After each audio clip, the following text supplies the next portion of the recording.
प्यारे बच्चों, कक्षा 8 की हिंदी व्याकरण कक्षा में आप सभी का स्वागत है। पिछली कक्षा में हमने पढ़ा था उपसर्ग प्रत्यय समास में समास का अव्ययी भाव और तत्पुरुष समास। इस तरह से हमने दो समास के बारे में पिछली कक्षा में जाना था। आज की इस कक्षा में हम जानेंगे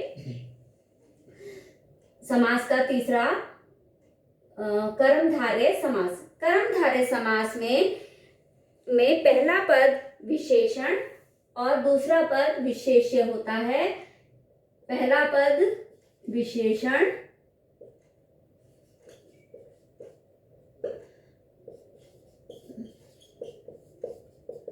और दूसरा पद विशेष्य। इस समास में भी दो पद हैं, उत्तर और पूर्व पद। तो पूर्व पद जो है वो विशेषण है और उत्तर पद है विशेष्य। इसका मतलब यह क्या हुआ कि पूर्व पद उत्तर पद की विशेषता बताएगा। जैसे प्रधानमंत्री, अब इसका अगर हम जैसे विग्रह करेंगे तो क्या होगा, प्रधान है जो मंत्री। तो मंत्री की विशेषता क्या हो गई कि मंत्री प्रधान है। तो यहाँ पर पहला पद आपने देखा विशेषण है और दूसरा पद विशेष्य है और पहला पद दूसरे पद की विशेषता बता रहा है। इस तरह से ये हमारा क्या कहलाएगा, कर्मधारय समास, कि इसमें पहला पद जो है दूसरे पद की विशेषता बता रहा है। दूसरी बात इसमें है कि इसमें उपमेय और उपमान भी हमें देखने को मिलता है। जैसे चंद्र के समान मुख। अब यहां पर मुख जो है उपमेय है और चंद्र है उपमान। तो यहां पर भी वही नियम है कि उपमेय को उपमान के समान बताया गया है। तो मुख को किसके समान बताया गया है, चंद्र के समान।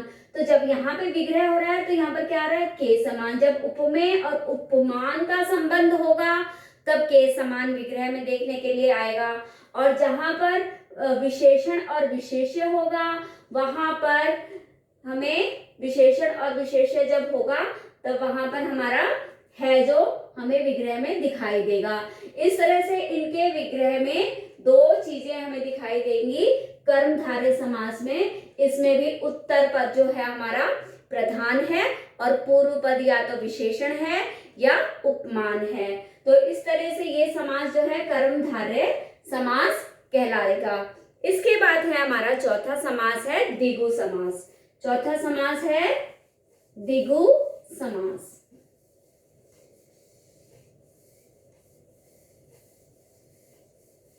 द्विगु समास की अपनी ही विशेषता है। नंबर 4 में है द्विगु समास, द्विगु समास।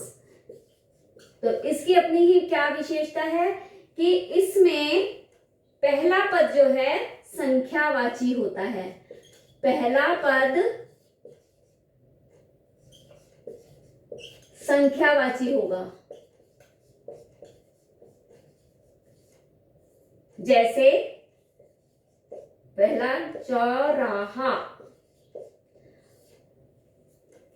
अंक संख्या हमें देखने को मिलेगी। पच तंत्र। अब इनके विग्रह का जब हम करेंगे तो कैसे होगा, देखिए, चौराहा चार राहों का समूह। तो राहों की क्या विशेषता बताएगी, कैसी है, चार। तो अंक आ गया, ये देखिए संख्या। ऐसे ही 5 तंत्रों का समूह या समाहार भी हो सकता है। समूह की जगह समाहार भी लिखा हुआ हमें विग्रह में दिखाई देगा। प्यारे बच्चों, ये पाठ जो है कक्षा 9 में आपको बहुत सहायता देगा। इसलिए ये जो भी पॉइंट्स आपको बताए जा रहे हैं, जो भी इनकी मुख्य बातें बताई जा रही हैं, उन पर बहुत ध्यान देना है, ताकि आपको अगली कक्षा में जाकर फिर से ये आपको दोहराना ना पड़े। जो अभी से याद हो जाएगा ये पाठ, तो आपको 9th में बहुत ही सहायता मिलेगी इस पाठ को पढ़ते समय।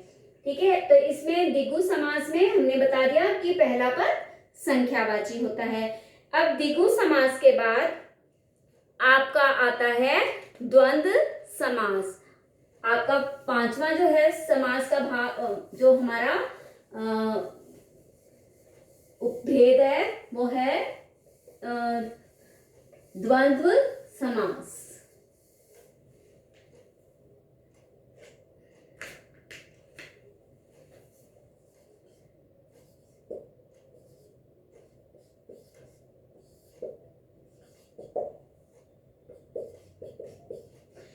द्वंद्व समास में दोनों पद जो हैं प्रधान हैं, मुख्य हैं।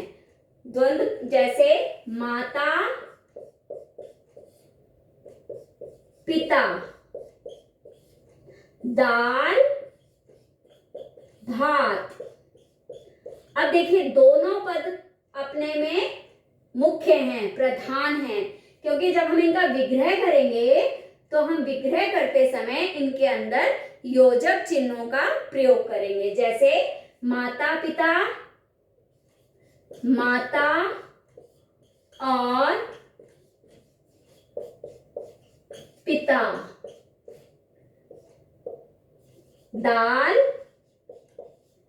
और भात।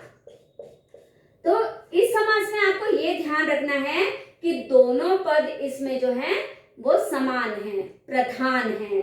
और जब हम विग्रह करेंगे तो इसमें हमें योजक चिन्ह जैसे और, तथा, एवं, ये हमें देखने को मिल सकेंगे, या, अथवा, जो दोनों पदों को प्रधान बताएंगे।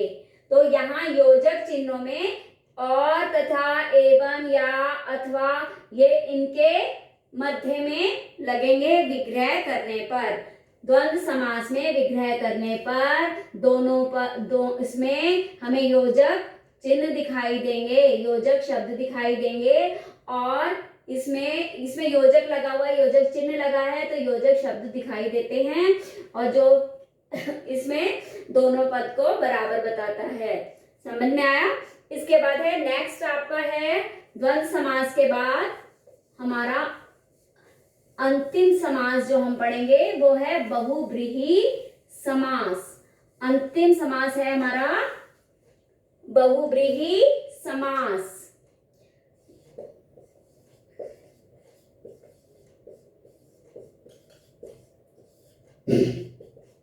बहुव्रीहि समास में कोई भी पद जो है प्रधान नहीं होता।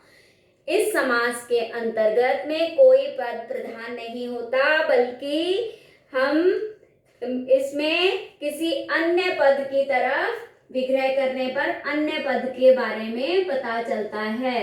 जैसे श्वेतांबर, जैसे श्वेतांबर, इसका अगर हम विग्रह करेंगे तो क्या होगा? श्वेत है जिसका अंबर, अर्थात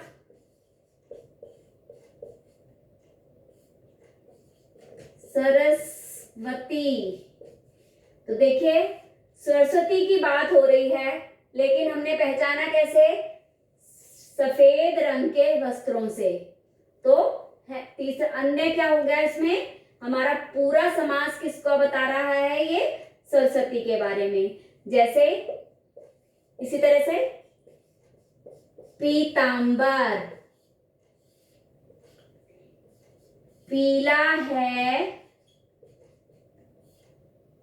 जिसका अंबर, मतलब पीला है वस्त्र जिसका, तो कौन है जो पीले वस्त्र पहनने वाले? विष्णु जी। तो इस तरीके से किसी अन्य की तरफ जब हमारा इशारा होगा, दोनों पद में हमारे कोई भी पद प्रधान नहीं है, पर हम किसी तीसरे की बात कर रहे हैं यहाँ, तो वहां पर क्या होगा? हमारा बहुव्रीहि समास। अब आपको मैं बताती हूं कि बहुव्रीहि समास में और द्विगु समास में क्या अंतर है।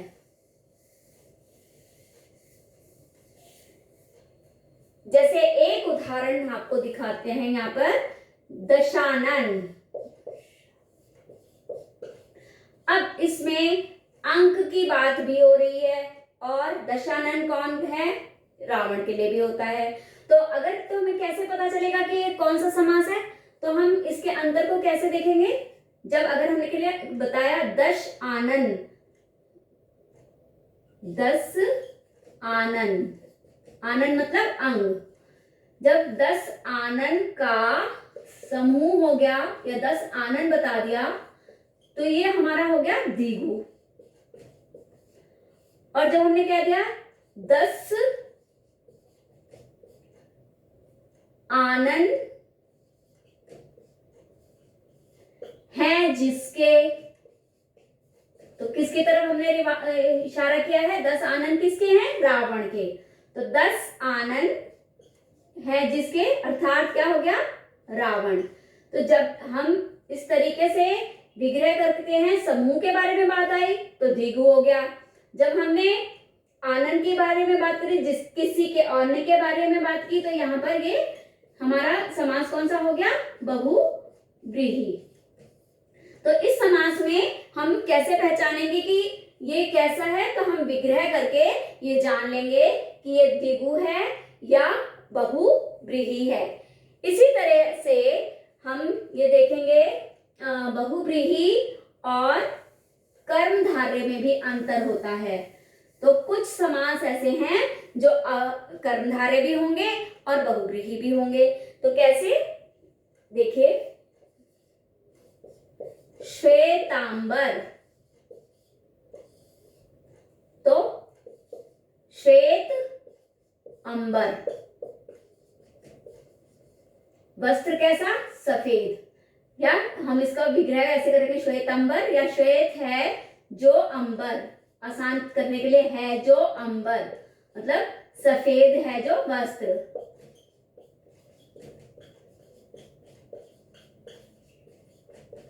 तो ये क्या हो गया हमारा? सफेद है जो वस्त्र, मतलब वस्त्र की विशेषता बता दी गई। तो यहां पर ये हो गया हमारा कर्म धारय। इसी तरीके से अगर हम इसका विग्रह दूसरी तरीके से कर देंगे, जैसे मैंने पहले बताया है कि श्वेत है अंबर जिसका, तो हमने जिसका यहां पर आ गया, अर्थात आ गया, अर्थात रावण, अर्थात सरस्वती।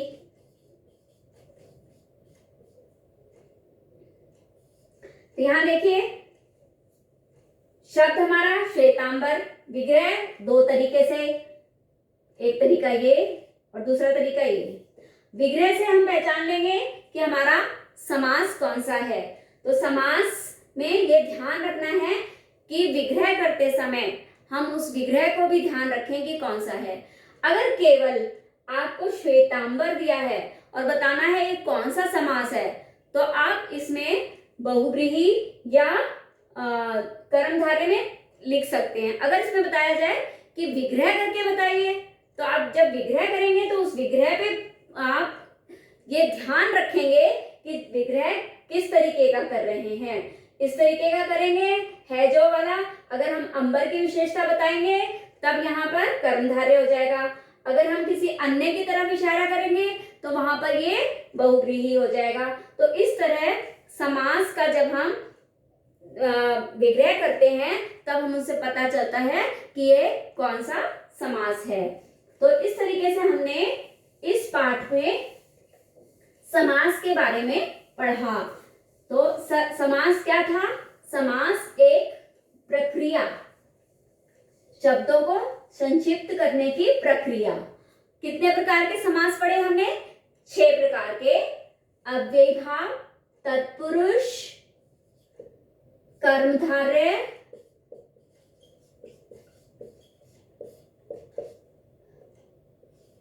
द्विगु,